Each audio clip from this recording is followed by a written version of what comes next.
They called the place a fortress, but she knew it was a tomb waiting for a body. It was built on arrogance, on the flawed human assumption that concrete and steel could defy geology. From her first day at Forward Operating Base Nightingale, Dr. Alara Vance knew its foundational sin. The mountains did not suffer monuments to pride. They were a patient, grinding power that measured time in epochs, not deployments.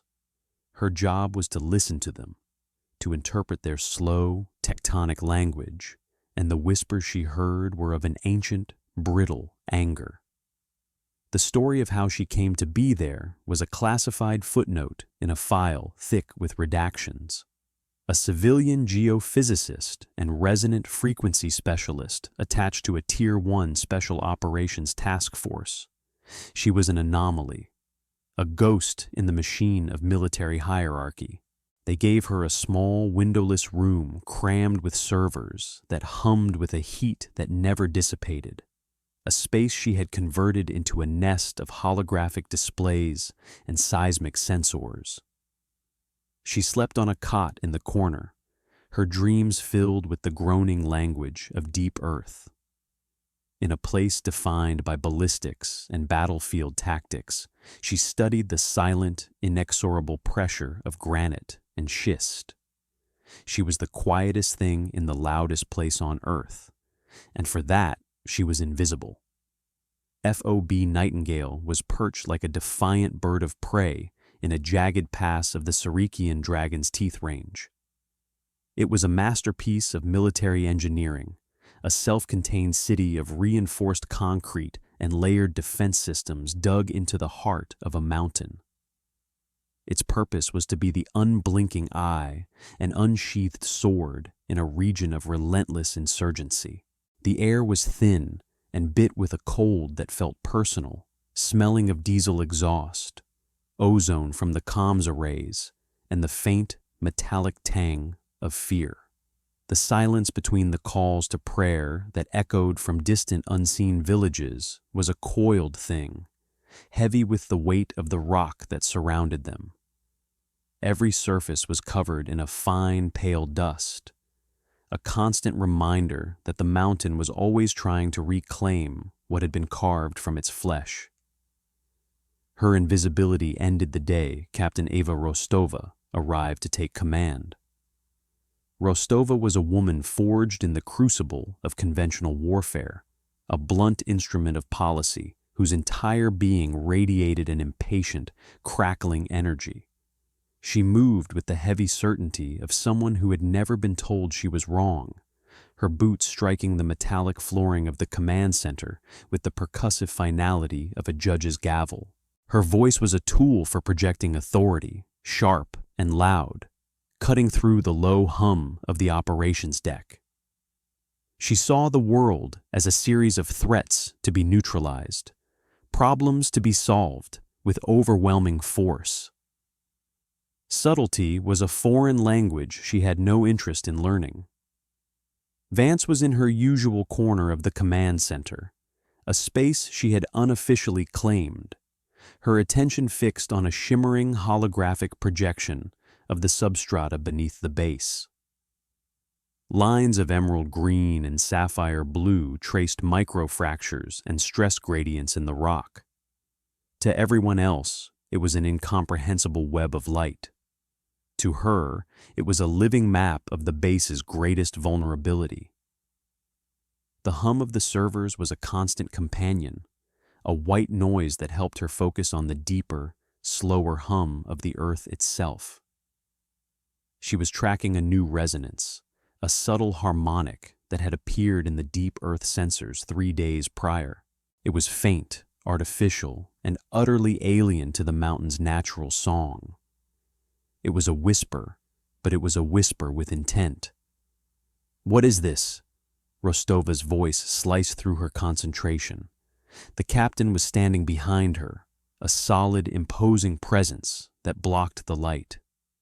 Her shadow fell across the holographic display, a darkness eclipsing the delicate lines of data.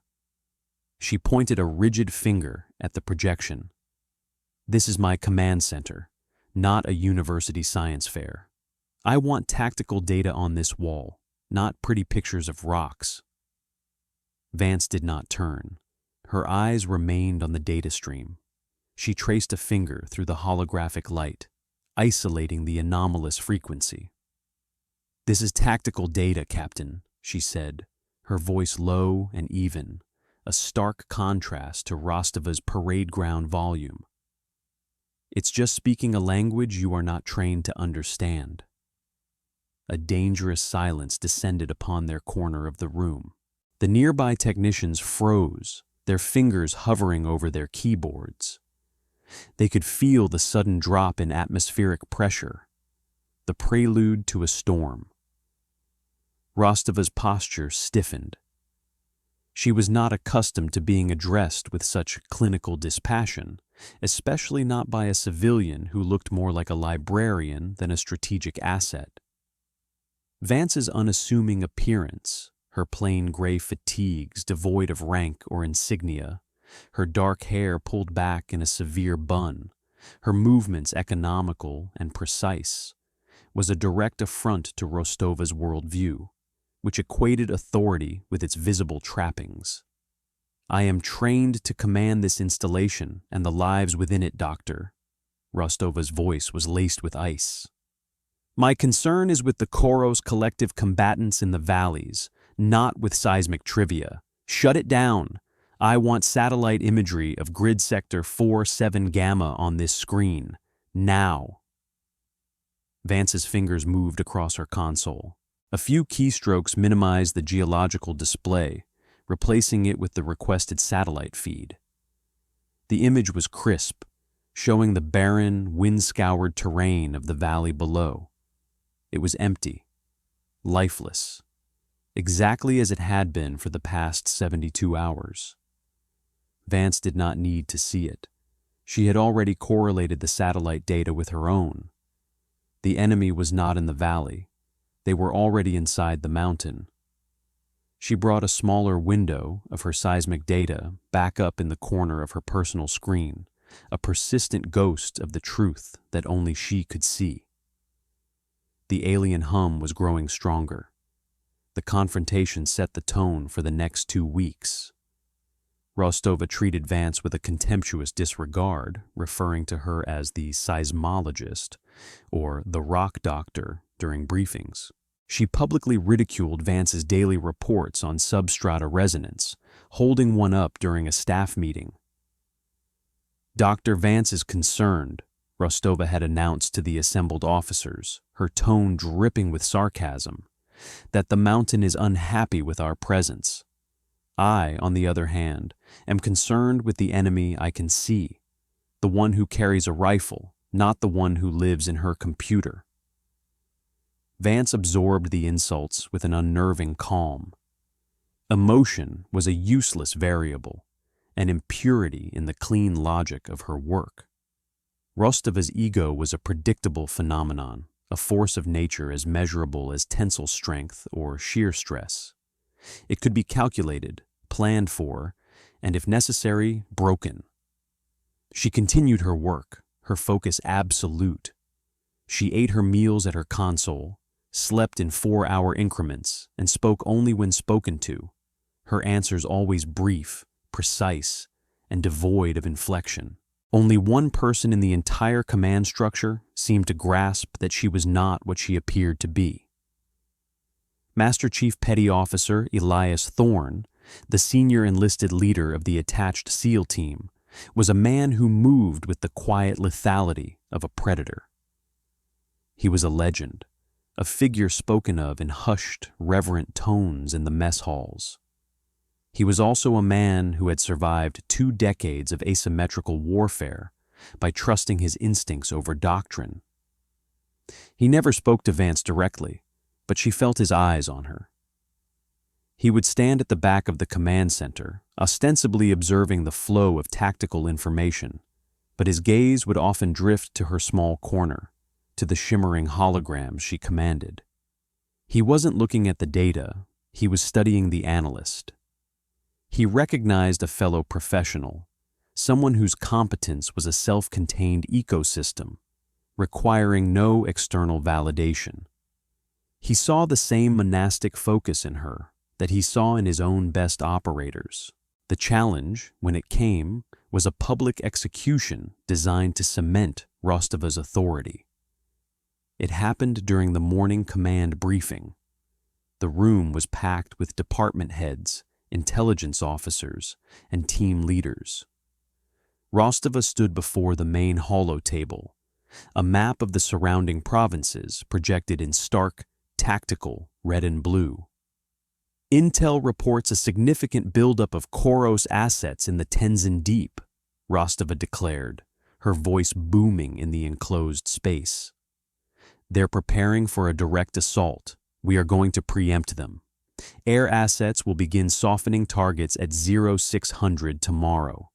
My ground elements will follow, a classic hammer and anvil.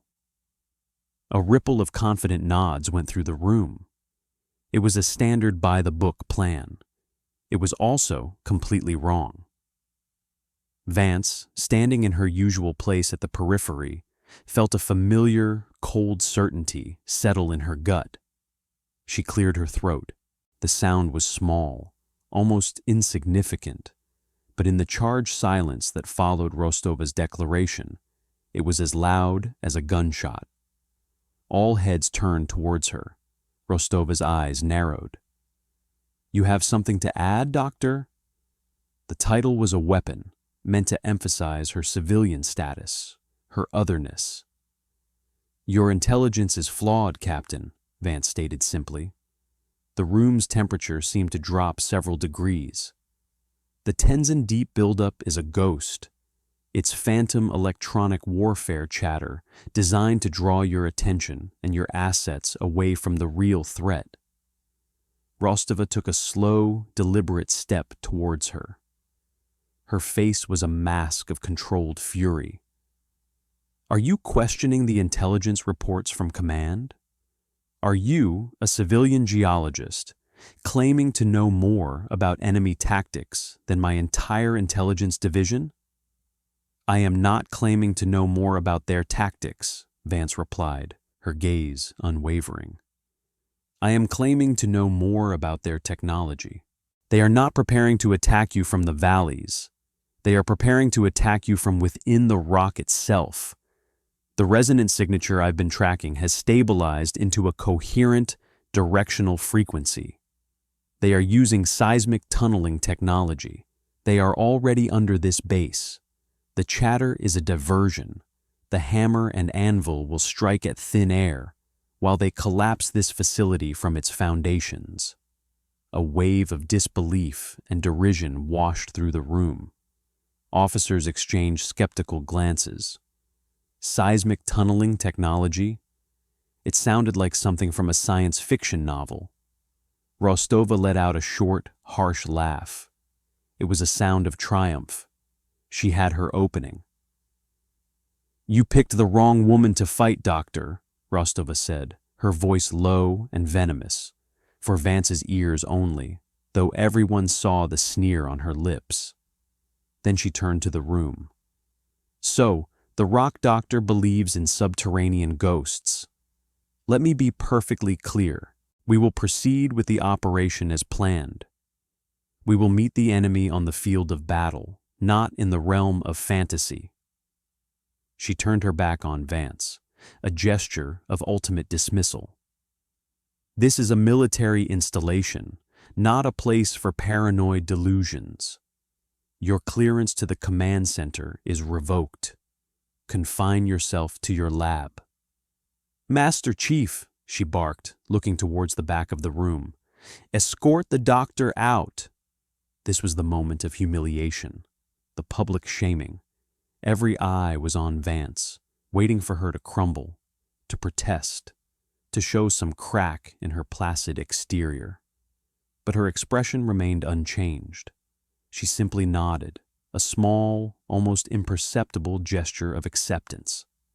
But Master Chief Elias Thorne did not move. He remained perfectly still, his arms crossed over his formidable chest. His gaze was fixed, not on Rostova, but on Vance. For a long, stretched moment, he said nothing. The silence was an act of defiance more profound than any shouted argument. He was a man whose loyalty was to the mission, not to a fallible commander. He had heard the clinical certainty in Vance's voice, and he had seen the brittle ego in Rostova's. He had made his own calculation. Seconds later, the Navy SEAL stepped forward. He did not move toward Vance to escort her out. He moved to stand beside her. He did not look at Rostova. He looked at the main screen where the satellite feed still showed an empty valley. "Captain," Thorne's voice was a low rumble, a sound that seemed to come from the very bedrock of the mountain. "Perhaps we should listen. My team has been picking up anomalous vibrations on our own gear for days. We wrote it off as geological settling. But it feels wrong." Rostova's face went from crimson to a pale, mottled white. This was mutiny, public, undeniable mutiny from the most respected operator on the base. Her authority, which she had tried to forge through volume and intimidation, was revealed to be a fragile shell. Thorne's quiet words carried more weight than all her shouted orders. "Master Chief, you are on the verge of insubordination," she hissed. Before Thorne could reply, the crisis arrived. It did not come with the scream of incoming mortars or the crack of rifle fire. It came as a low, pervasive hum that vibrated up through the soles of their boots. The lights in the command center flickered violently. A fine shower of dust drifted down from the ceiling.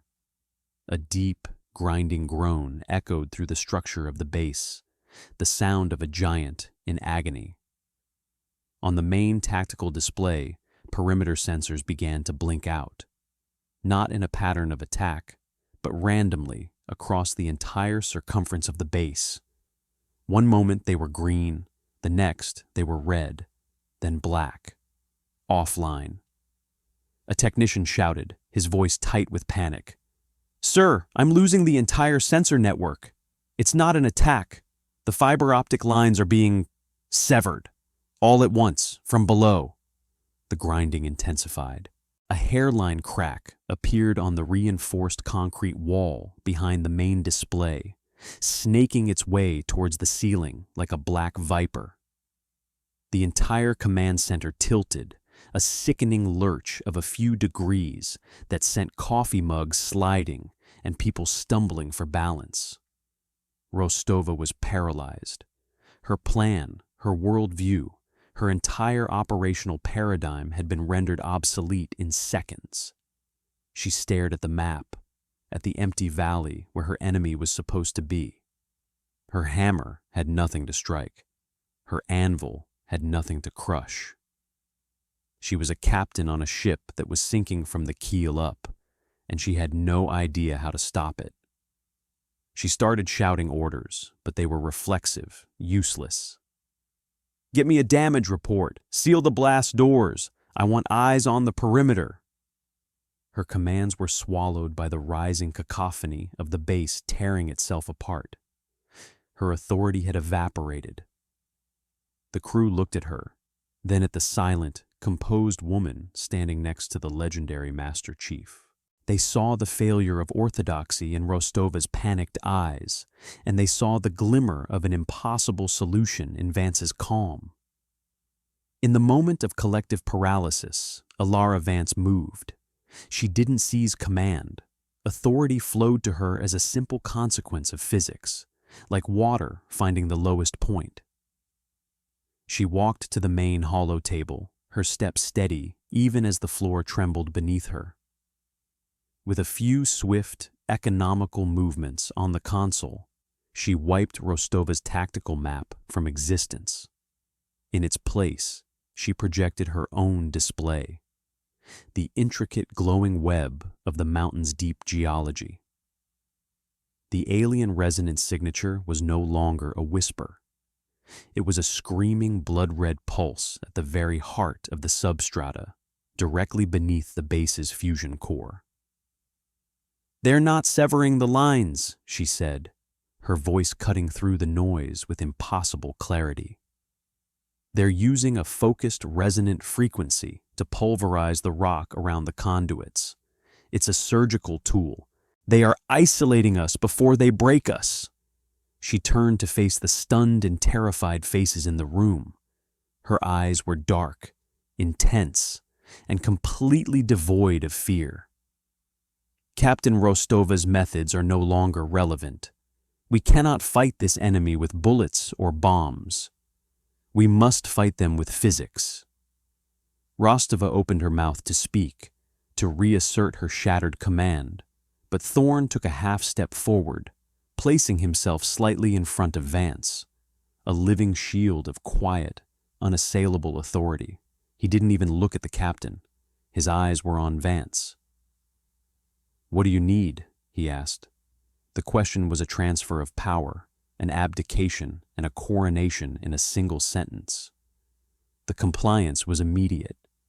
A comm specialist, a young airman who had been shaking moments before, now looked at Vance with a desperate hope.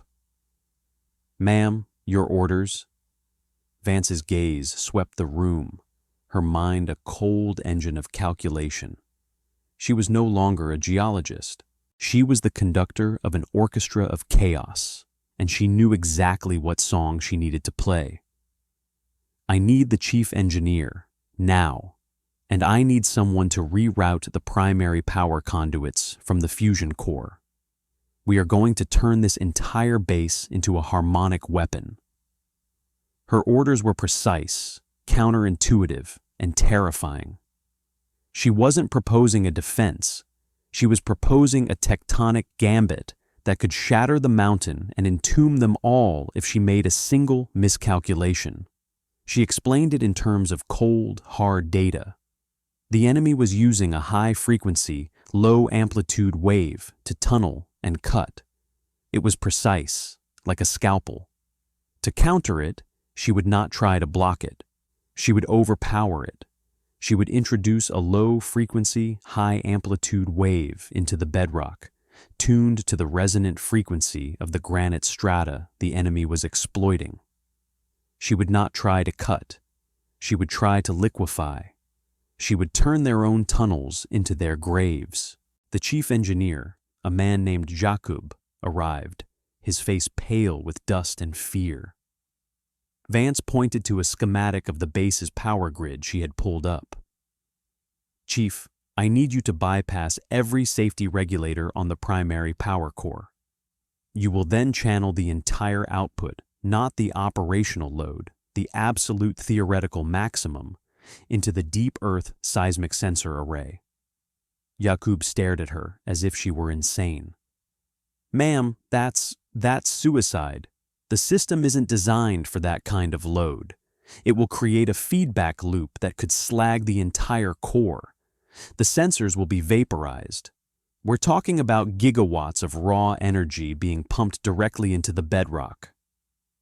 "I am aware," Vance said, her tone leaving no room for argument. "The sensors will function as emitters for approximately 4 seconds before they cease to exist. That is all the time I need. The feedback loop is the point. I am not trying to power a system. I am trying to create a controlled earthquake." Thorn placed a heavy hand on the engineer's shoulder. "You heard her. Get it done." With a look of grim acceptance, Jakub and his team rushed to engineering. The rest of the command center staff turned to Vance, their faces a mixture of terror and awe. She began issuing a calm, rapid-fire stream of commands. "Comms, I need a direct link to the emitter controls. Tactical, give me a real-time seismic return feed on my station. I need to monitor the wave propagation. Everyone else, secure anything that is not bolted down. When the pulse hits, the entire structure will experience extreme shear stress." Rostova stood alone, a statue of obsolete power, watching as her command was dismantled and repurposed by the quiet civilian she had tried to destroy. Her world had been turned inside out. The rules she had lived by, rank, protocol, doctrine, had dissolved in the face of a crisis they could not comprehend. She was a relic. Vance worked with a chilling, detached focus. Her fingers flew across her console, writing lines of code to synchronize the power surge with the activation of the emitters. She was not just dumping energy into the ground. She was composing a wave, shaping its frequency and amplitude, directing it like a physical weapon. The holographic display before her was no longer just a map of the rock. It was her battle space. The red pulse of the enemy's tunneling frequency was her target. "Engineering reports they are ready to bypass the final inhibitors," a technician called out.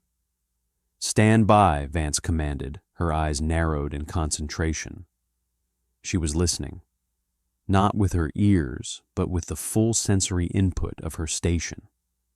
She was feeling the rhythm of the enemy's attack, the precise frequency of their drills. It was a complex, interlocking series of waves. She had to create a counterwave that would not just interfere with it, but hijack it, amplify it, and turn it back on its source with catastrophic force. "They're accelerating the pulse," she murmured, more to herself than anyone else. "They're preparing for the final cut, right under the core." Another violent lurch shook the base. A section of the ceiling collapsed, showering the floor with concrete and wiring. The emergency lights flickered, casting long, dancing shadows. "Now," Vance said, her voice clear and absolute. "Now," Thorne relayed into his comms. "Light it up." The effect was instantaneous and apocalyptic. The lights in the command center did not just go out. They exploded in a shower of sparks. The hum of the base's systems died, replaced by a profound, terrifying silence that lasted for a single heartbeat. Then came the sound. It was not a noise that could be heard with the ears alone. It was a physical presence, a pressure wave that vibrated deep in the bones, rattling teeth and blurring vision. A single, pure, impossibly deep bass note that was the sound of the mountain itself being struck like a tuning fork. The entire world became a blur of violent motion. The floor heaved upwards, throwing people from their feet. Consoles tore loose from their moorings. The remaining walls screamed under a strain they were never meant to endure. It felt less like an earthquake and more like the entire facility had been dropped from a great height. Vance held onto her console, her knuckles white, her eyes locked on the seismic return feed, which was now the only illuminated thing in the pitch-black room. On her screen, she watched her plan unfold in a beautiful, terrible wave of pure data. A massive, cobalt-blue wave of energy, her wave, erupted from the base's location. It spread outwards, a perfect expanding circle of force.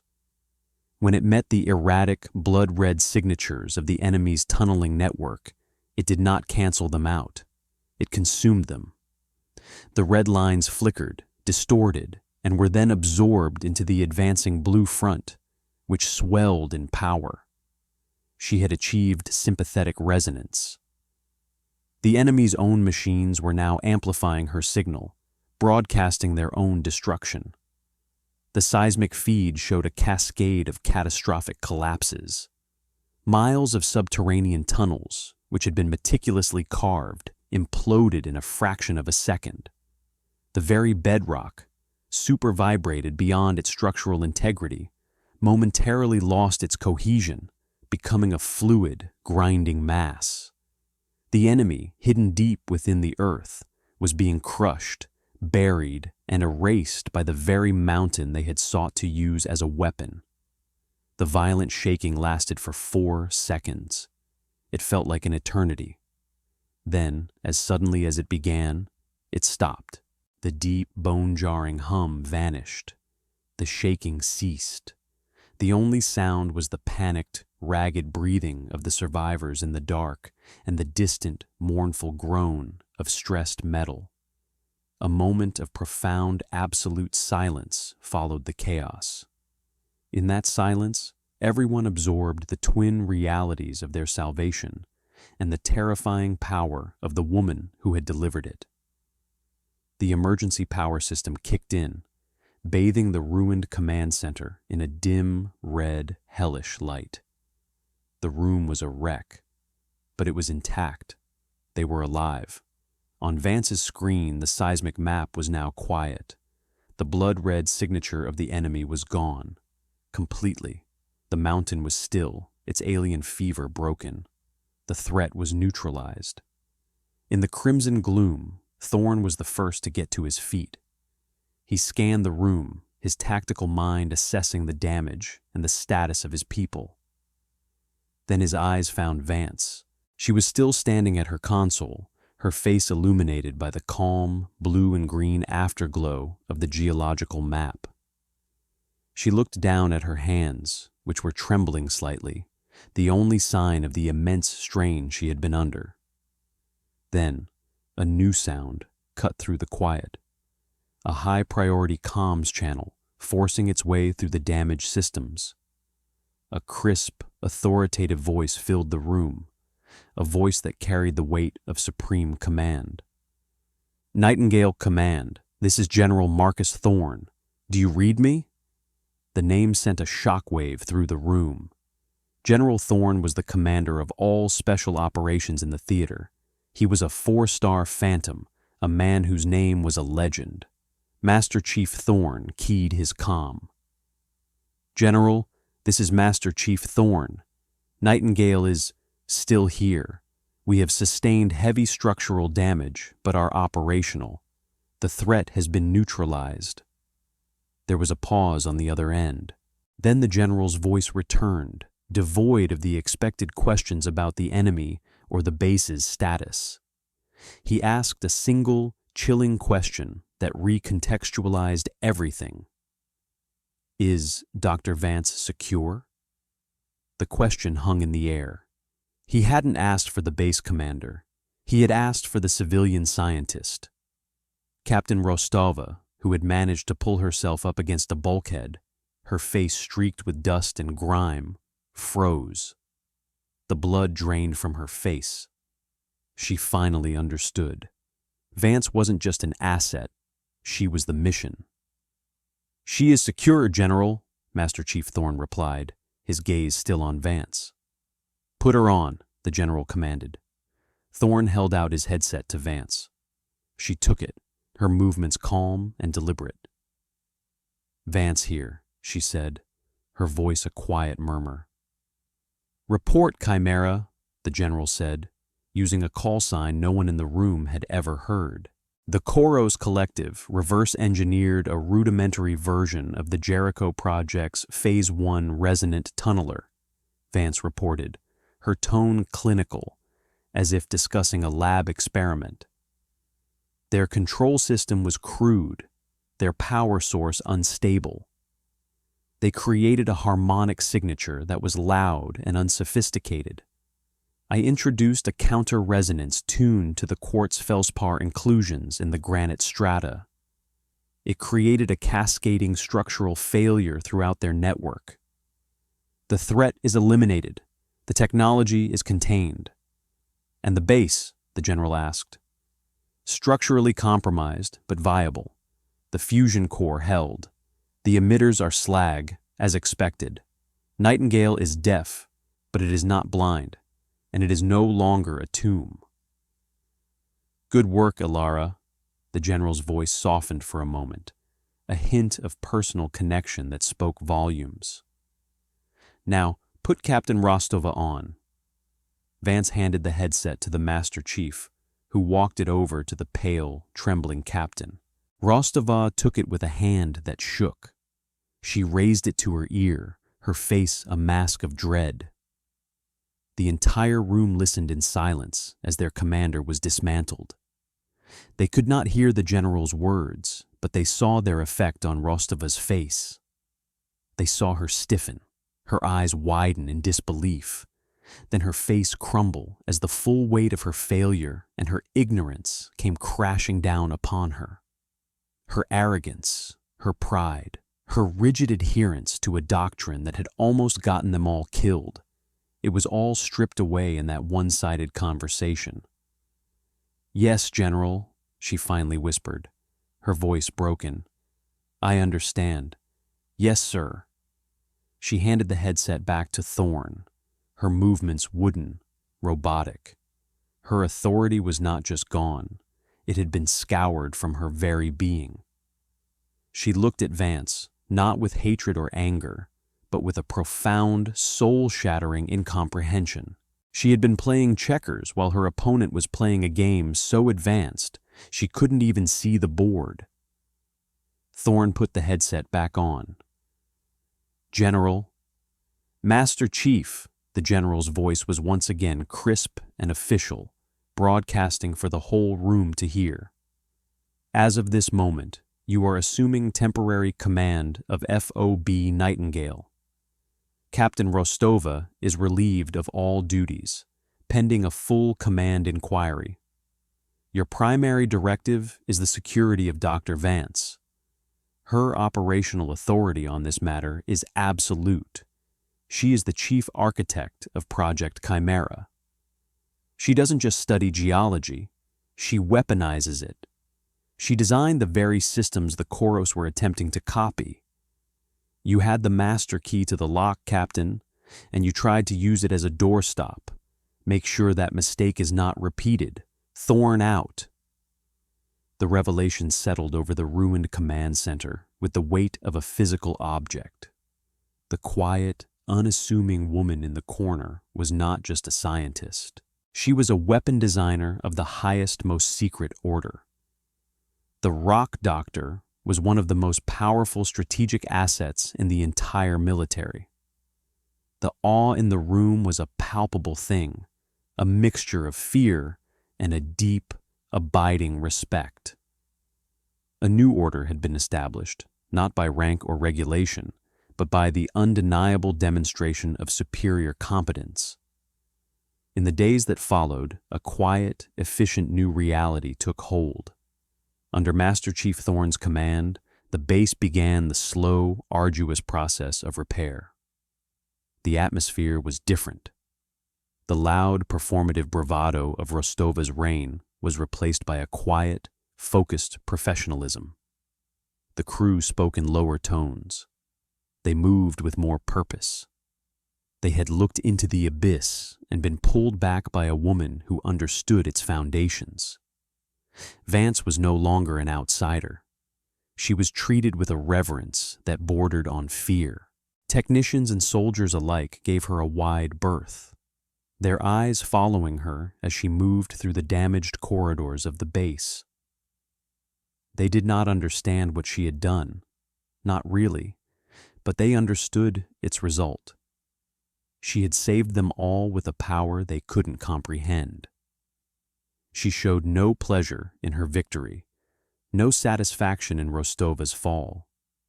She simply returned to her work, sifting through the data from the event, analyzing the final, silent screams of the enemy's technology as it was consumed by the mountain. One evening, as she was calibrating a new set of short-range sensors, Master Chief Thorne approached her.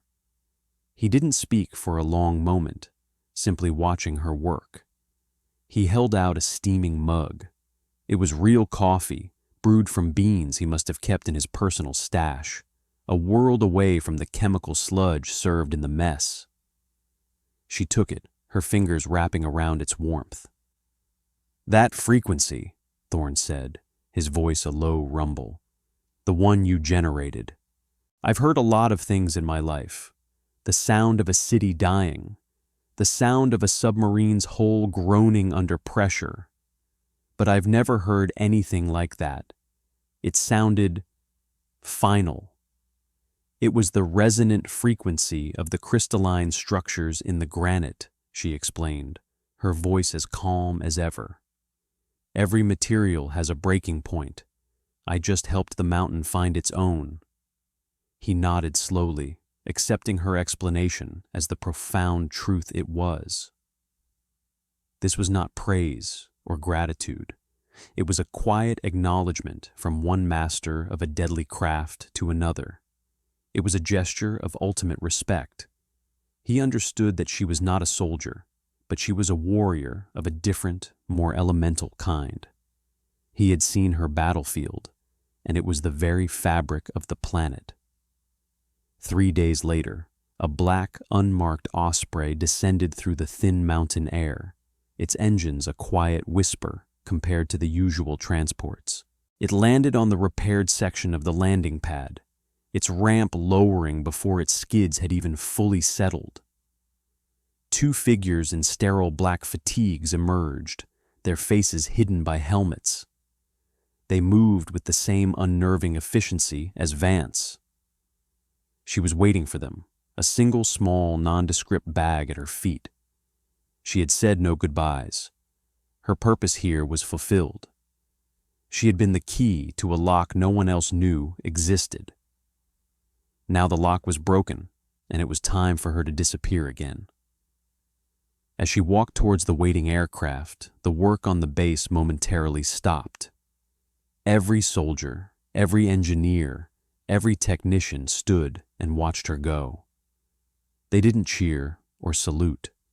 They simply watched in silent, awestruck tribute. They were watching a force of nature depart, a ghost returning to the shadows from which she had emerged. The legend of the ghost of Nightingale, the quiet civilian who sang the mountain song of destruction, became a cautionary tale told in hushed tones in the war-torn mountains of Sarek. It was a story about the vast, dangerous chasm between rank and authority, between the noise of command and the quiet power of true competence. And at the heart of that legend was the memory of a woman who listened not to the shouts of men, but to the whispers of the earth itself. A woman who had taught an army that the most formidable weapon is not the one that makes the loudest noise, but the one that understands the silence that lies beneath. She left behind a broken captain, a humbled seal, and a mountain that slept a little more soundly, its deepest secrets now safe in her keeping.